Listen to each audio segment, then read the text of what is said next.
સમાચારમાં નજર કરીશું સુરત ઉપર। સુરતના બારડોલી સાંસદ પ્રભુ વસાવાના મત વિસ્તારમાં પ્રજાના પૈસાથી કરવામાં આવેલા બાંકડા રોડ પર પડ્યા હોવાની ઘટના સામે આવી, જેના કારણે હવે અનેક સવાલો ઉભા થઈ રહ્યા છે। સાંસદ પ્રભુ વસાવા માંડવી ખાતે યોજાયેલા કાર્યક્રમમાં હાજર હતા।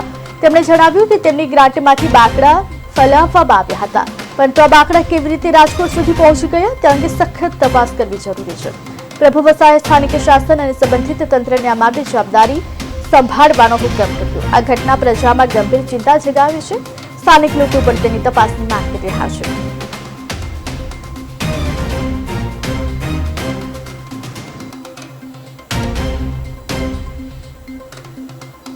ફોટોગ્રાફ સાથે કે મારી ગ્રાન્ટના બાંકડા મારા સુરત મહાનગરપાલિકાના વિસ્તારમાં ફાળવેલ બાંકડામાંથી અન્ય વિસ્તારમાં આ બાંકડા મુકાયા છે એવો મને સમાચાર મળ્યા છે।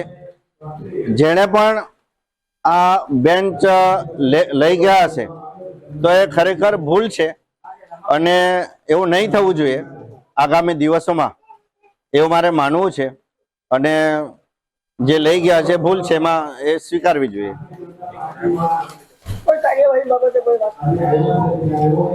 કોઈ પણ કાર્યવાહી કરવાનો પ્રશાસનિક સ્તરે અધિકારીઓ કરતા હોય છે તો અધિકારી એમના માટે ઉચિત કાર્યવાહી કરશે। ફોટોગ્રાફ